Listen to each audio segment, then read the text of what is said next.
I'd like everybody to be introduced to my friend Mary.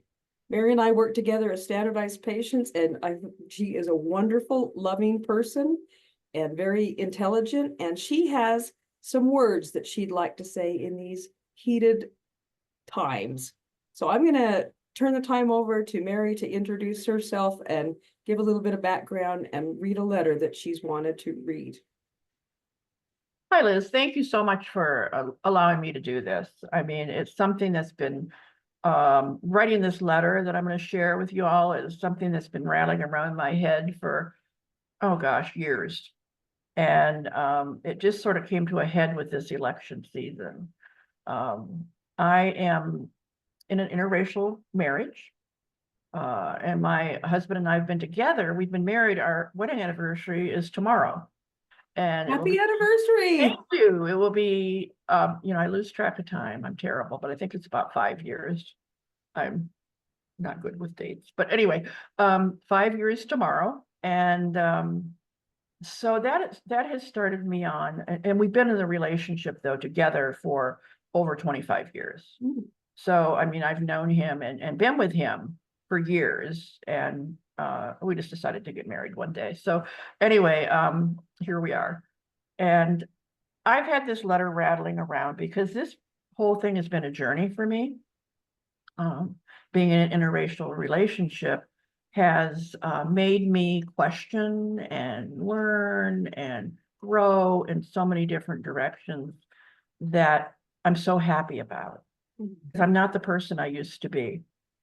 I came from a small town in Michigan where it was not diverse. It was, everybody was pretty much white, middle class, whatever. And so there's so many things I did not know. I was, for lack of a better word, pretty ignorant about race in general. I mean, my husband and I in the earlier years, I mean, race was not really an issue for us. I shouldn't say it wasn't for me, it was for him, to be totally honest. And because as a Black person, race is a daily issue for you. It's everywhere, it's all the time. And it's nothing I'd ever had to give much thought to, so for me, it was just, and he was a different color, so what, but as the relationship went on, of course, conversations came up. Disagreements happened. And when I look back on the way I was with this man, he has to be the most patient person on earth. When I go back and revisit some of the things that he was trying to teach me or share with me or whatever, like he told me about the Tulsa race riots, which Liz and I had a discussion about earlier, that a lot of white people do not know about. It was a very horrible thing that happened in our history in the early 1900s, as Black people were becoming, it happened in Tulsa, that was also called Black Wall Street. There were a lot of very successful Black business owners, and that didn't sit well, long story short. And there was a horrible massacre, and they call it the Tulsa Race Massacre. And so when Judd told me about that one day, I'm like, really? Come on. I never heard of that. That didn't happen. And for me to say something like that to him, number one, is incredibly unkind, and is just so ignorant. At least like do the damn research, to find out if he's telling the truth. Don't just assume, oh, come on, that can't be true because I didn't know about it. How privileged is that? So anyway, we've had numerous things like that through the years, and I've come to the other side of learning. I mean, he never pushed me, never criticized me. He would have to leave the house sometimes because he was so mad at me for some of the things I said. And I get that now because I encounter people all the time that piss me off because of things they say, because they don't get it or they don't have the gumption to want to find out the truth. I just get furious. So I can imagine that he had to leave, because that would be the better option for him, to do that.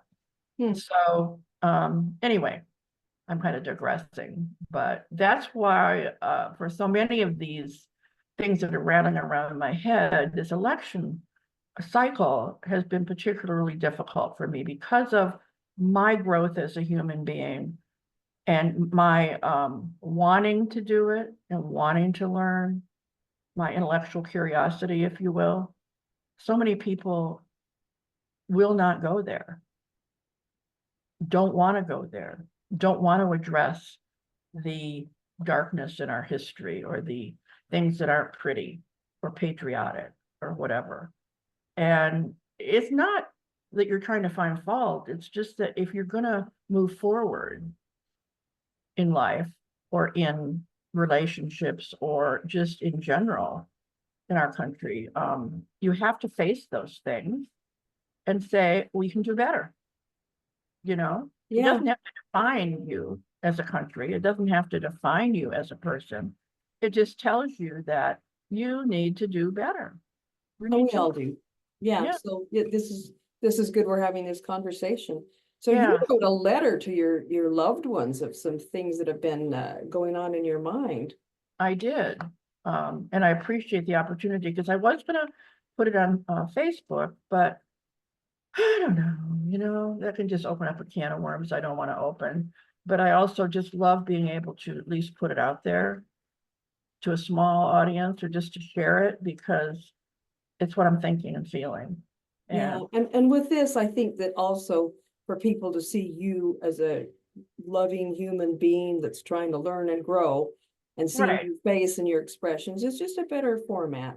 And I like to serve as an example of what people can do, because that's kind of where I'm at, is I feel like white people need to advocate to other white people about these types of things because we have that commonality. Yeah. So And in your letter, you talk about things from a very personal point of view. I do because it's very hurtful.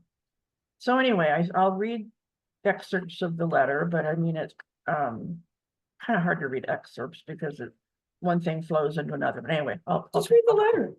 All right. So it's like reading, it's to my white loved ones and family members, and probably should say that the other way around, but I only have one family member that I'm totally concerned about. But anyway, and several friends, but close friends. I'm talking about people that I love, people that I really care about. Okay, not just acquaintances. Okay. So dear white loved ones and close friends who support Donald Trump, I've wanted to write this for a long time and really didn't know how to go about it. But the most important election of my 75 years, just a few days away, and I actually wrote this a couple weeks ago, but I have decided to throw caution to the wind and just write what's on my mind. And it makes me go back to that quote from Martin Luther King that says, our lives begin to end the day we become silent about things that really matter. And that quote is what has always given me the courage to speak my mind. Because if that man can, do it, I can do it. And there's never that quote is profound to me. So, back to the letter. For those of you who support this man, it truly hurts me. It hurts because what he represents and the values to which he subscribes are a danger to my husband and to me. It hurts because it broadcasts that my Black husband is not as valuable to you as I wish he was. Perhaps you've noticed that I've distanced myself from you. Your continued support of someone who acts and talks like Trump causes me deep concern.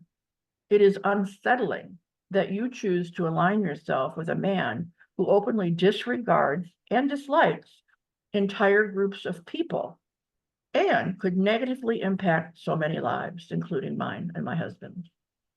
This is especially painful when he continues to diminish those I love.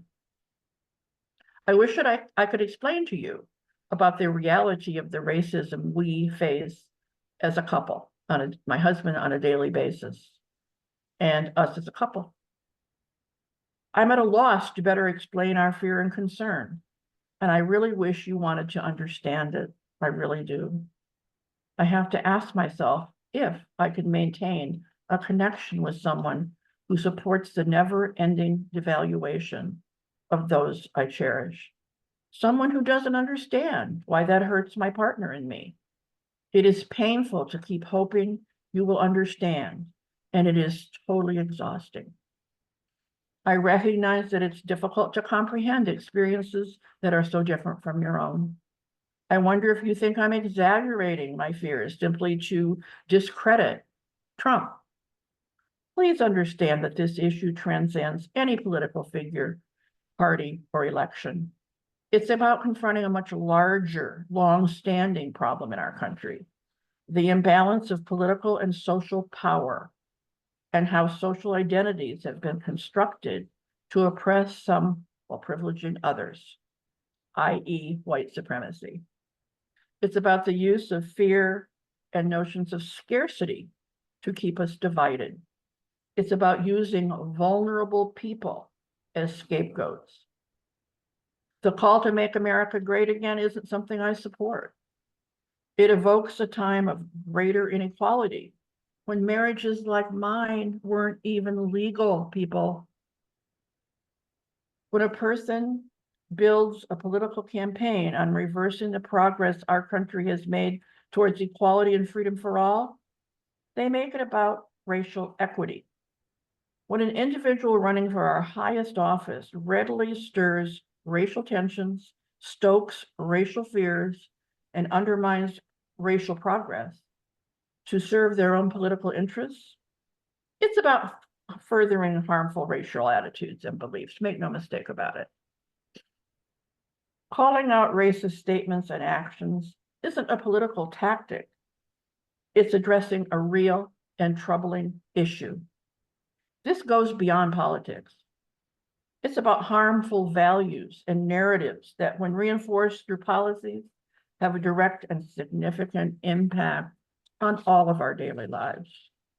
Supporting a powerful figure who openly mocks, denigrates, and spreads hate against others reveals something about a person's values. Your support for such a man frightens and saddens me more than I can express. It's remarkable to me how we white folks in the United States can frequently overlook race, even as it shapes our daily lives and relationships. Black people in this world do not have that luxury. They cannot overlook racism. It's a daily occurrence for them. My interracial marriage cannot allow racism to go unchallenged. We must actively resist it. It saddens me that the life of my partner doesn't evoke in you the same urgent need to confront racism. At the very least, I had hoped your love and friendship with us would compel you to stop supporting individuals and policies that fundamentally threaten our well-being. That's it. Thank you. Yeah, that's a very nice letter. I have a few follow-up questions, if we could go through those. Okay, sure. So, Thank you for letting me do that, by the way. yeah, this is so important, Mary, because, you know, like you were talking before, you don't know what you don't know a lot of times, and that's the nature of ignorance. I mean, and I think that it's important to just recognize that we're all ignorant in something, and that, you know, we don't wake up in the morning and say, I wonder what I'll be stupid about today. I mean, not to be, you know, Yeah, disrespectful, but just what am I not gonna know about today? Mhm. Yeah, it's just like you don't choose what you're not gonna know about. And so I think that this is so important, and I want to thank you for doing that. So follow-up question number one, can you share some more specific examples of how this political climate has directly impacted your daily life and relationship? Well, it's made my relationship with my husband stronger, that I have opened the door to wanting to learn and grow. And, you know, but as far as my daily life, I mean, it just saddens me greatly that so many people are so single-minded, you know, and aren't willing to learn. The ignorance, and like you say, I don't think people set out to be ignorant. I don't mean that as a derogatory term. Mhm. We don't know what we don't know. You know? Exactly, and it's just like, I don't have a problem with ignorance, but I have a problem with people who are saying, I'm ignorant and I'm happy being ignorant. Right. I mean, Sustained it's just like, ignorance. I don't want to know that, it's just Right. like, I don't Right. know. And there's so much to know, but Yeah, so yeah, it does affect my life. It makes me sad and angry and frustrated and exhausted. I'm sorry about that. Yeah. So how has the political climate affected your emotional well-being and mental health, beyond being just so exhausted? Well, it hasn't been good. But I try to maintain a balance, you know, between it, because otherwise I'd be in a mental hospital somewhere. It really, I don't know how my husband does it. I really don't, you know. I mean, he's had years of being exposed to it, you know, and which is, I I I do realize emotionally and um everythingly that I'm never going to go back to being the way I was. Yeah, It's a huge jump to become informed and educated and learned about racial things in our country. And it makes you realize that there are people in your life that you just can't, you just can't anymore. yeah, And I mean, I can on the surface, but my opinion of them has changed. And I don't want people like that in my life, particularly. I don't make it an issue, mhm, but I just know who to watch out for and what to watch out for, yeah, you know. And yeah. One thing I've learned on my journey of love is something that draws me to people is what we were talking about earlier as far as this intellectual curiosity and people who acknowledge their own foibles and misunderstandings. It just, this vulnerability of coming together is just, it makes me just fall so much in love with people. And it's mhm, the people who are like, no, no, I'm right, this is the way it is, and like that, when you were saying make America great again, it's just like, mhm, no, we've been growing, why would we want yeah, to, go back? right. I don't understand that at all. So yeah, I get it. Regarding community impact, have you noticed any changes in the social or political climate within your community? Um, you know, Tucson is an unusual community in the fact, especially in Arizona, of being quite generally liberal and open to a lot of things. That's why I love it here.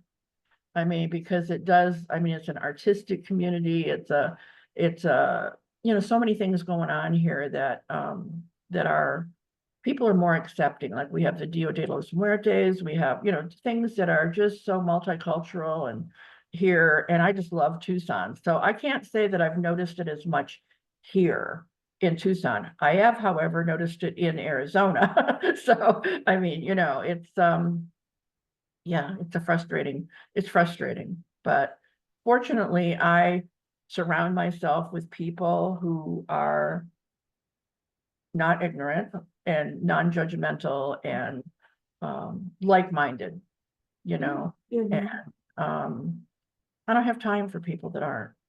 I mean, I just have gotten to the point, and I'm 75 years old, you know.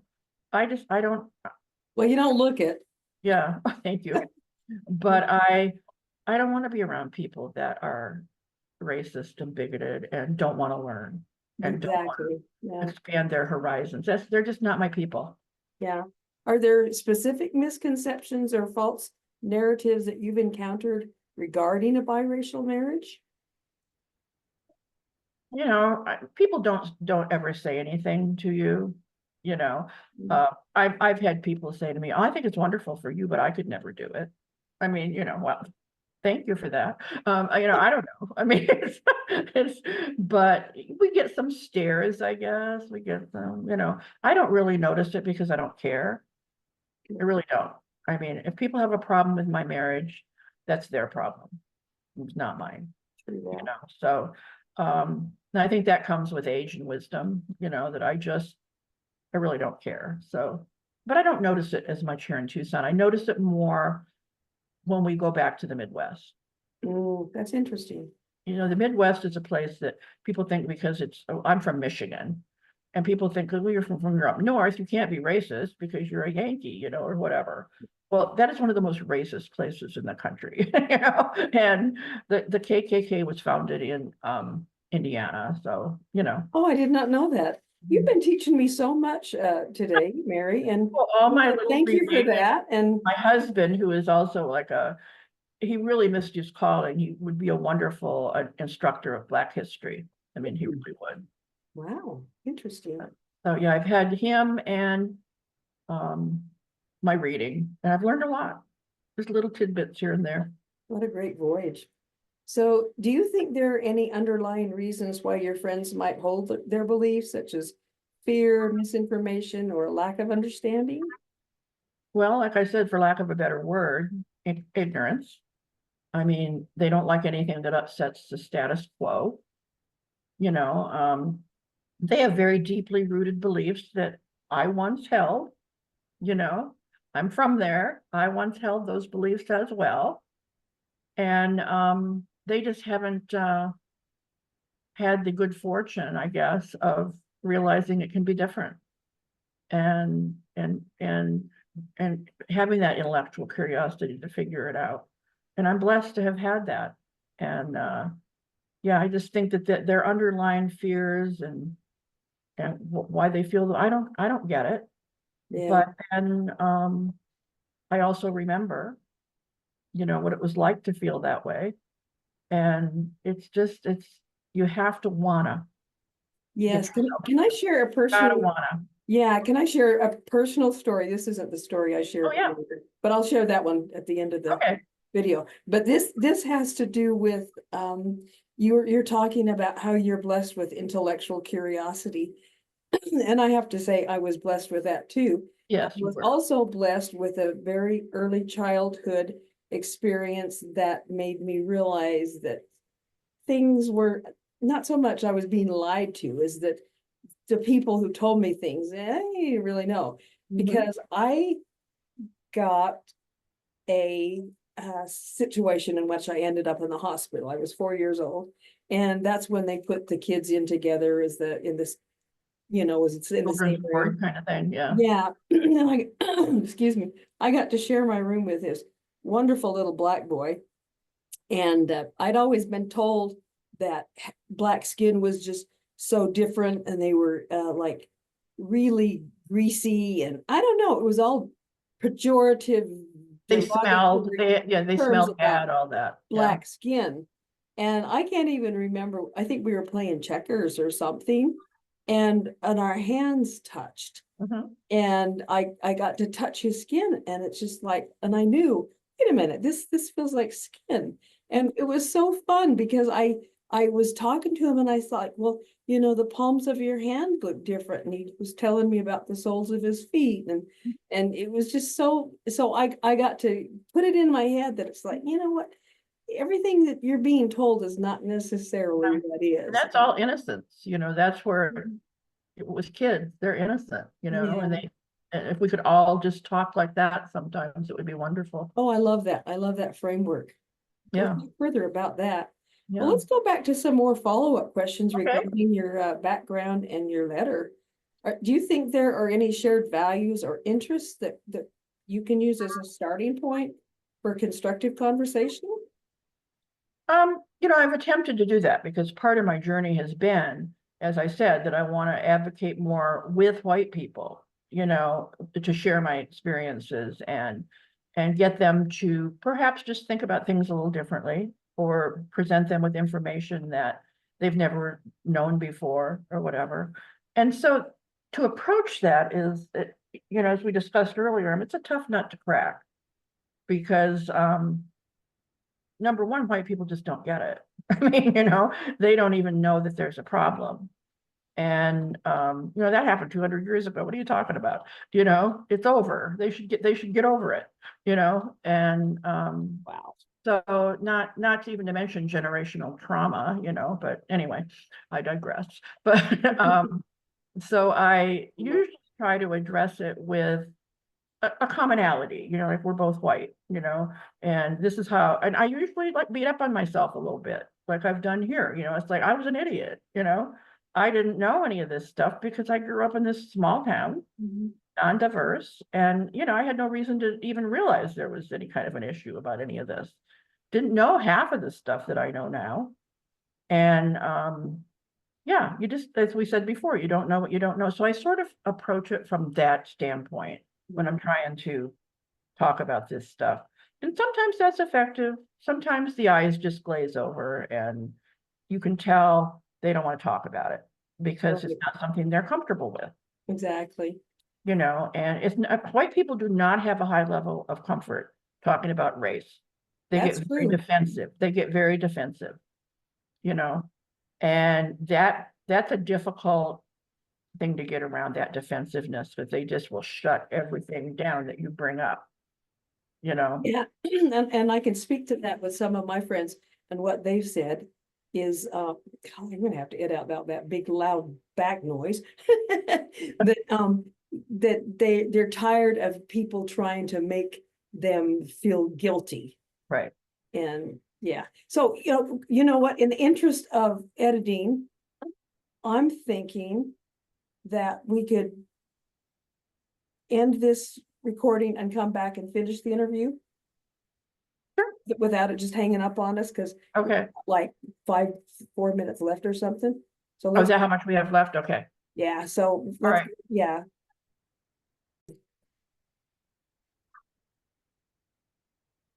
Okay. I will delete that video where you're taking a great big drink of, what is that, chocolate milk? It is a smoothie.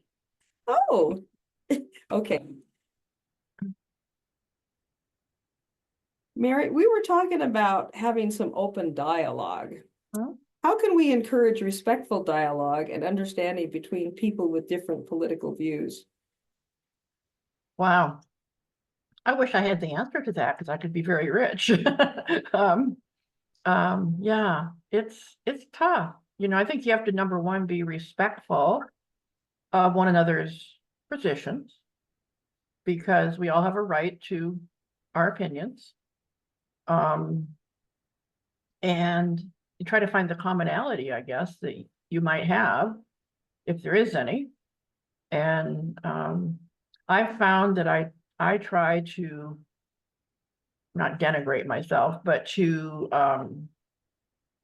explain how I've become the person I am today a little bit, and in a shorter version, I'll just say, about my journey a little bit, so that, just to show them that, yeah, I understand how you feel because I've felt that way, That's beautiful.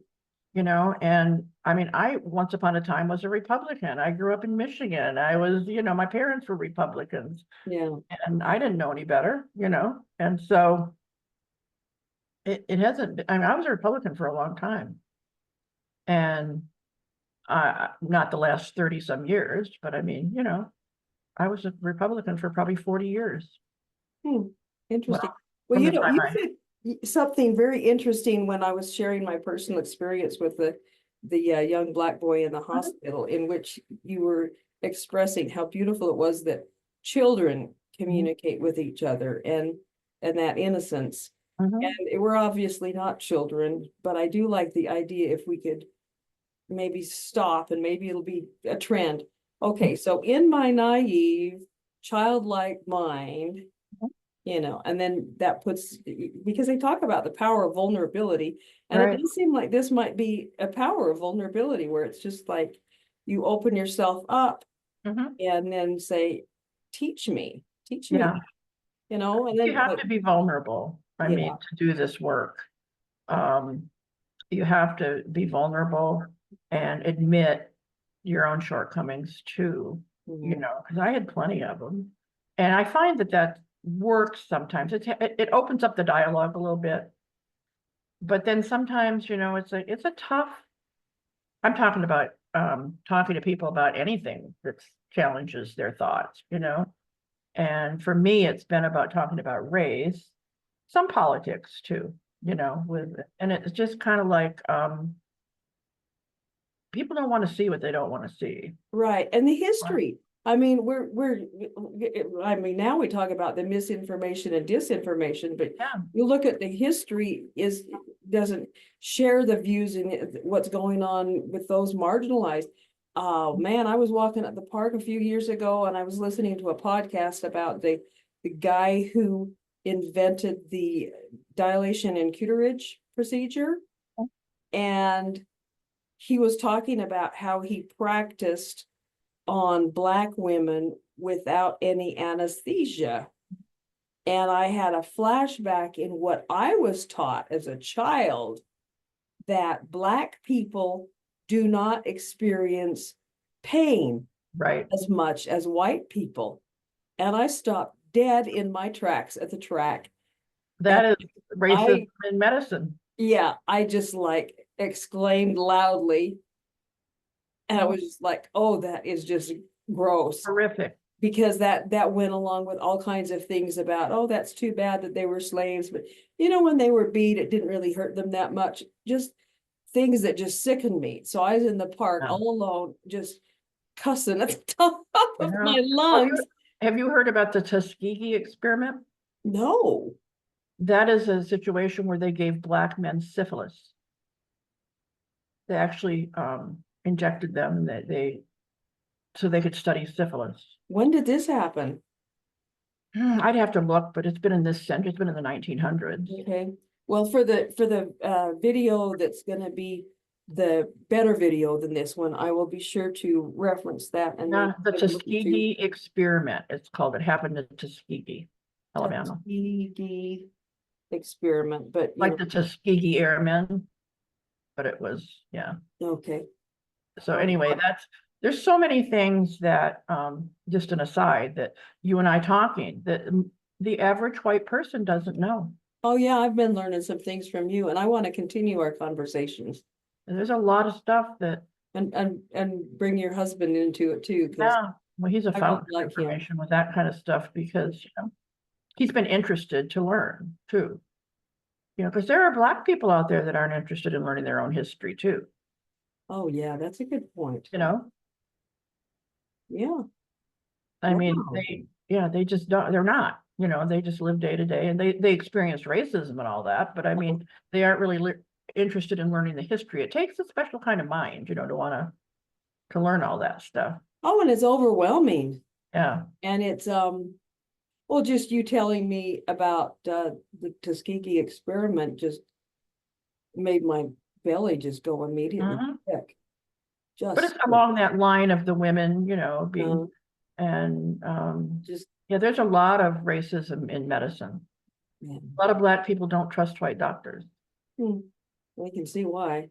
So Mhm. moving forward, Mary, what steps can be taken to heal divisions and promote unity in our society? Well, you just have to keep trying, I think, you know, I mean, it's something that, um, I sometimes I get exhausted with it, like I had talked about earlier, I get discouraged, but, um, we have to keep doing, like, you know, the work. We have to keep, I can't just shut the door on it. It's something that I think is important. And whether it be race, politics, whatever, you got to have those discussions. You got to have communication. Mhm. And, you know, I can't control how people are going to react to that. And I'm like you, sometimes I don't love confrontation. And so if I feel there's going to be confrontation, oftentimes I shut it down. So I need to get better at Oh, I'm developing terrible. ways to communicate, because that's where I'm at. I mean, I'm not going to quit, but I need to address my issues at, you know, my fears about confrontation. because you're Yeah. going to have confrontation if you do this kind of work. Yeah, another thing that I've been guilty of is when I would learn something new, Mhm. it was just like oh no, I've always known this, and you should know this too now. And so Right. if people didn't know that, I would cop an attitude, and that wasn't pretty. That didn't accomplish anything. I've done that as well. And, it's kind of like I get really like, I use flippant comments sometimes. Like, when's the last time you were black? Like, so you would know Oh, about, you know. yeah, But, you just get exasperated sometimes. And it's yeah. like, because So, oftentimes white people are speaking like they actually know what they're talking about. And oh, that's how good. do they know? Right. So this is my little rhyming thing. I wouldn't mind making a t-shirt out of. It's something like don't berate, educate, or educate, don't Uh-huh. berate. Right. So That's a good point, because I tend to do that too. I mean, I tend to just say, why don't you understand this? What's wrong with you? yeah. Yeah, and I immediately like go to the point where it's like, you're ignorant because you choose to be ignorant. And Right. that's not necessarily the case. Doesn't help. Yeah. You And some really have people to. are that way, but not everybody. No, Yeah, and like you said, it doesn't help anyway. no. I mean, I was ignorant at one point in my life, and probably still am about some things, but Yeah. you just have to you have to look at it differently, Mm. that it's not meant as an insult. And I think that's the other thing you have to. I Yeah. would not tell somebody they're ignorant. Mm. And it requires us to slow down and ask ourselves, Mhm. if it's okay with you. I would like to share a personal experience in which I had to stop my thinking and slow down and ask myself some questions. This was I was in my probably middle to late 50s. It was the middle of the night, and I heard this woman screaming outside, stop, get away from me, get away from me, just Yeah, on loud. and on. Oh, it's terrible. So I got up and ran out the door in my sleep t-shirt and bare feet. And there was a woman walking up the street on her phone. And then there was a man that was kind of, at a safe distance, but around. And I Mhm. just walked out to the curb and just watched, because it's just like, I don't know what's going on. She's got a Right. phone call going on. There's nothing, but I'm gonna watch you. What's going on here? I gotta be here. And finally, when the cop cars showed up, then I thought, okay, things are, they've got it. Professionals have got it, so I can go back to bed. So I went back to bed, and I started thinking about that. And I thought, well, my friend who lives across the street, who's a man, Mhm. and he's strong, only a few years older than I am. Why didn't he come out? What's his issue? I mean, why wouldn't he come out? I don't get it. And I was kind of judgy about it. And so I told myself, well, stop, and think, what is different about? Well, one thing that's different about Herb is he's black. So, he's black. So I asked him, I said, Herb, we talked about the incident about the woman screaming and stuff. And I said, did you not come out because you're black? And he said, yes, that's exactly it. He said, you learn as a black man that if there's a woman screaming, you don't get anywhere near Don't there. get involved. Yeah. Cops show up, they're armed, and there's a black man in the area with a screaming woman, you could be killed. That's how so many incidents have happened over the years. Yeah. A white woman and a black man in a situation that gets misinterpreted, you Yeah. know? And it made me cry. Mhm. I cried, and it made me just think, well, wow, isn't that amazing that I, as this middle-aged, semi out of shape white woman, could waddle out to the curb feeling stronger and more confident than this very strong man across the Mhm. street, because he could get shot. He wants to live. Yeah, sad. Yeah, and good on you that you felt you could say that to him or ask him that question. Well, and the thing that encouraged me to do that inside my own mind is I didn't want to be judgy against him, because I love this person. Mhm. He means a lot to me. We do a lot for each other. We're just Mhm. really good friends. Yeah, and if more people would do that, just ask the question sometimes. Well, Can I you really, explain? Sorry, I appreciate your time, Mary, and because of the importance of the content of this video and what you have to say, I'm going to release it. I might as well apologize to the viewers right now that this is not going to be my best editing job, and I'm going to redo the video where it's better editing and I do fun, cool, more transitions and effects and just make it a better video. But I think in the interest of the importance, I'm going to release this as slightly shoddy. Right. Yeah, I think of the election just 2 days, 3 days away. Mhm. I mean, I don't think it's gonna change anybody's mind. That's not why I'm doing it, really. No, but it might change No. people's dialogue. Yeah, I mean, that's what I'm more thinking about Yeah, is just, we need to talk about these things, we need to stop, slow down, and yeah, listen and talk. and not be so, and not in a defensive posture. Yeah, In a love learning each other. posture. Mhm. Yeah, So, well, I appreciate you so much, and we will continue these conversations. yes, we will. We have so much And more to say. And I appreciate you giving me this venue to be able to talk about my feelings about this. It's been gnawing at me, and I feel better for having done it, and I Well, that's appreciate good to hear. Love you, Mary. I love you too. Give your husband my love too. Talk to you soon. Okay, I will. Bye-bye. bye.